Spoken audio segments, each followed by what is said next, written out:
In the good old US of A, you can get shot for having black skin, kidnapped and murdered for being Muslim. In Great Britain, you can get bathed in acid by a supremacist, shanked and beaten as a victim of prejudice.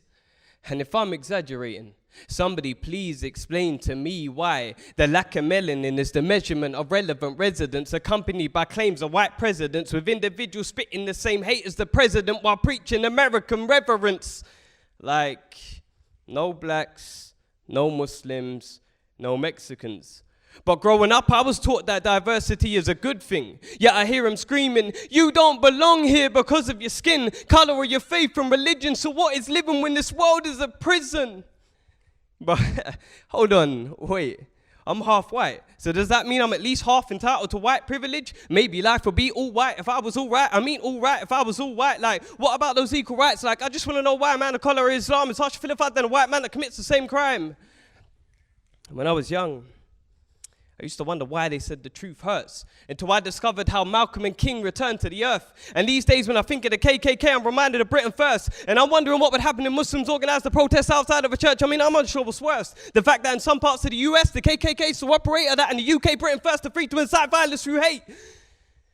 I should probably try not to be so biased to my black side. But I just want to know how many CDs it takes to end a person's life. Honestly, I just don't want to see any more black people choked to death on the justice system.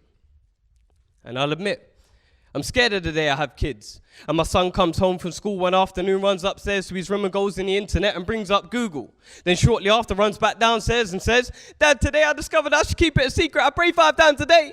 And when I ask him why, he replies, because I'm the media's definition of a terrorist. You see, it's funny because the definition of terrorism is the unlawful act of violence or intimidation, usually against civilians in the pursuit of political aims, which is why I find it insane that the media uses Islam to define what a terrorist is.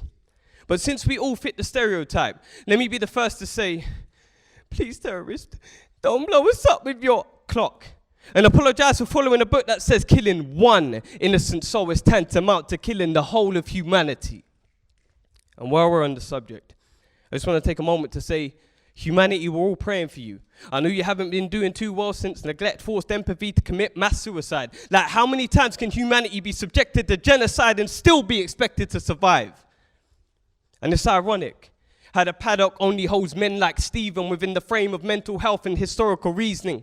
And considering labels of race and religion specific, it would be a complete injustice for us to refer to a white Caucasian male that guns down 59 innocent people as anything less than a mentally challenged. So what does it mean to have freedom of speech when so many of us aren't really free to speak? With the objective being to nod along and abide by whatever it is the media and its propaganda teach. Like, Muslims are terrorists and all blacks are violent. Like, I can't breathe, but you better remain silent. Like, apologize for crimes you didn't commit. Like, I'm sorry I'm here as a consequence of war. Like, I'm sorry for taking the jobs that you never worked for. Like, I'm sorry for fleeing my country in hope of a change. Like, I'm sorry for declaring we all bleed the same. Like, I'm sorry this is my color of skin, and I'm sorry growing this beard is obscene, and I'm sorry for labeling myself a human being, and for claiming that the actions of the minority should never reflect that of the majority. And this is why I write, to be a voice for the voiceless in a time where it's easier to voice less. And the truth is the easiest way to get writers blocked, but the truth is the only reason I don't suffer from writer's block. Thank you very much, people. Assalamu alaikum.